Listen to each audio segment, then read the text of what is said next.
Le journal des médias avec Fred Hafner. Bonjour Fred. Bonjour Jean-Marc. À la une ce matin, un préavis de grève à France 3, une cellule d'aide psychologique à BFM TV et les chiffres de vente de la presse quotidienne après les attentats. Et on commence donc avec ce préavis de grève déposé par les journalistes de France 3. Une grève qui aura lieu lundi. Les journalistes de la chaîne publique dénoncent le traitement à chaud de la fusillade à Charlie Hebdo le 7 janvier. Indignation, échec, défaillance grave, crash éditorial. Vous le disiez tout à l'heure Jean-Marc, les syndicats n'ont pas de mots assez forts pour déplorer la couverture insuffisante selon eux de l'événement par le 12-13, le journal de la mi-journée de France 3.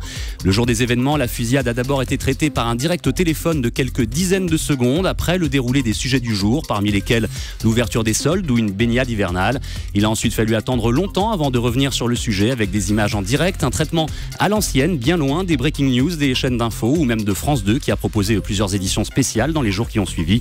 La direction de France Télévisions a décidé de relever le rédacteur en chef du 12-13 de ses fonctions. Il sera remplacé dès lundi, le jour de la grève, justement, une grève de 59 minutes qui commencera à 11h45, histoire de perturber le 12-13, justement. Et savez-vous pourquoi 59 minutes très précisément, Moi Jean-Marc? je sais, mais vous allez nous l'expliquer, c'est parce qu'on leur enlève du salaire qu'à partir d'une heure, c'est ça? Exactement, ça date de la loi de 2007 sur le service minimum. Une journée de salaire, comme vous le disiez, peut être retranchée à partir d'une heure de grève. En deçà, on ne vous retranche que le temps que vous n'avez pas travaillé. Charlie Hebdo vient d'obtenir un prix. Un prix hommage, sans doute pas le dernier. C'est le jury du prix de la BD Fnac qui a décidé à l'unanimité de remettre un prix spécial à Charlie Hebdo pour, je cite, saluer le travail exceptionnel de ses dessinateurs. Je vous rappelle que le festival de la bande dessinée d'Angoulême, qui débute à la fin du mois, remettra à titre posthume un prix Charlie de la liberté d'expression au dessinateur assassiné il y a 15 jours.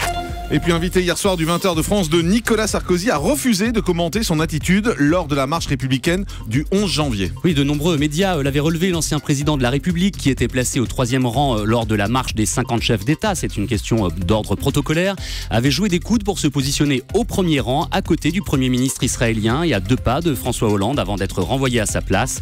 Interrogé par David Pujadas à ce sujet, Nicolas Sarkozy a refusé de répondre et a botté en touche. Écoutez. Monsieur Pujadas, ça, c'est la caricature de la politique. Et franchement, à longueur de journaux, je ne dis pas le vôtre, on s'en amuse. Permettez-moi de ne pas parler en même temps de la mousse, de la politicaille et de choses qui vont jusqu'au plus profond de l'âme des Français. Voilà, Nicolas Sarkozy qui était vraiment pas très heureux de cette question, visiblement. Clairement. Le présentateur du Bachelor jette l'éponge. Oui, Grégory Hacher, je ne retrouve plus son nom, pardon, Grégory Hacher qui animait le programme sur NT1 ces 2 dernières années, annonce dans Télé 7 jours qu'il a décidé de ne pas poursuivre l'aventure, bien que ce fût pour lui.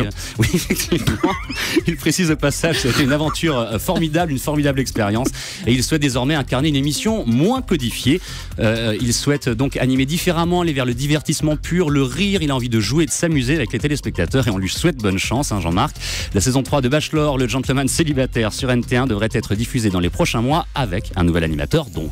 À peine à l'antenne, la nouvelle série de Chérie 25 disparaît de la grille de la chaîne. Et c'était la première série maison de Chérie 25, diffusée depuis le 7 janvier. Dos au mur n'a pas rencontré son public, selon la formule consacrée.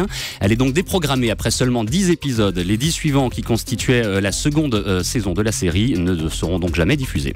Homme la ronde, saison 4, dans quelques jours sur Canal. Canal+ diffusera effectivement la 4e saison de la série américaine, qui met notamment en scène une espionne de la CIA à partir de jeudi 12 février, à raison de 3 épisodes par soir. Une saison très attendue, avec 12 épisodes après les événements intervenus au cours de la saison 3.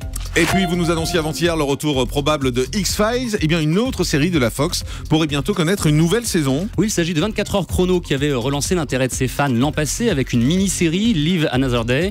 Et cette année, la chaîne a une idée surprenante, se séparer carrément de son héros pour la 10e saison. En effet, Kiefer Sutherland, qui incarne Jack Bauer depuis 2001, pourrait cette fois se contenter d'une simple apparition.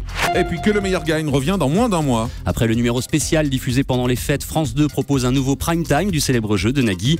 200 personnalités s'affronteront comme d'habitude dans la bonne humeur. Elles joueront cette fois-ci pour le secours populaire.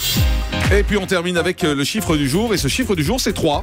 Oui, 3 comme la page 3 du Sun. Vous nous en avez parlé hier déjà. Et oui, mais pourtant je ne radote pas, Jean-Marc. Je vous avais dit que le tabloïd britannique couvrait désormais les seins des pin-up de sa célèbre page 3. C'était vrai ces derniers jours, lundi, mardi, mercredi, mais je me suis visiblement fait avoir, comme nos confrères du très respectable Times qui l'avaient annoncé les premiers, puisque la jeune fille de ce matin, Nicole, 22 ans, expose sa poitrine sans complexe, sans aucun problème. Non, la poitrine. La poitrine, oui, c'est ça. Ah oui, c'est ça. Enfin, comme avant, finalement, comme depuis 40 ans. temps. Et le Sun d'ailleurs s'en amuse de cette situation avec une phrase: nous souhaitons nous excuser auprès des journalistes qui ont passé les 2 derniers jours à parler et écrire sur nous. Beaucoup de pubs. Ils ont sûrement fait un petit peu exprès. Effectivement, merci beaucoup.